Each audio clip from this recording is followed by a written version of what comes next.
be an impact. As you can see, I was very excited about getting over here to tell you about it.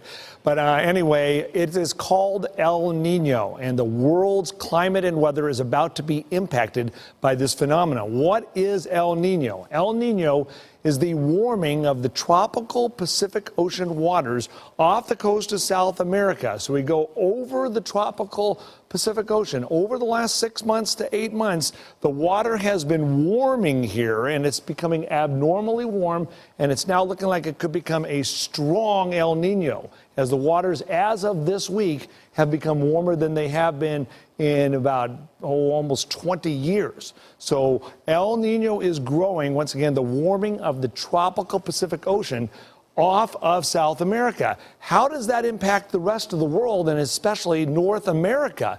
The impacts are significant, but for Kansas City, there's a lot of questions, and it depends on how the weather pattern sets up each fall. According to my theory, the LRC, the pattern sets up between October 1st and November 10th, and then El Nino is an influence on that pattern. So we will know a lot more in October. However, in El Nino years, these are the snow years, the 5 strong El Ninos had anywhere from 31 inches of snow in the year of 57-58, the winter of 57-58, and as low as 9.7 inches in the 1965-66 winter.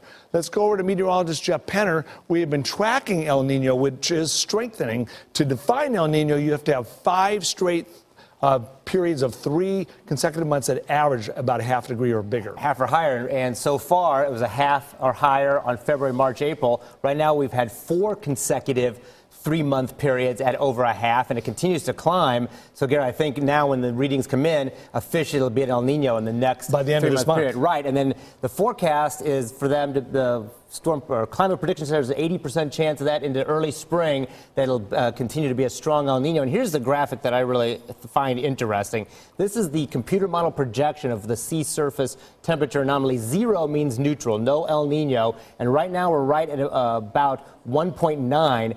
Look at how high some of the models suggest how warm the Pacific is possibly going to get. So we're looking at a very potentially pretty strong El Nino, one of the top 3 or 4. Just average out all those models, it's still going to be a strong El Nino. Right. It will impact Kansas City. Will it be an end to the drought in California? Once again, it depends on how the LRC sets up. So more on this in the coming months. We're going to hear a lot about El Nino, guys, nationally in the next few weeks. Yeah, before we move on, Gary, do you need to walk back through? Yeah. You ready? Come on through, please. Good to see you. Good information as always. Well,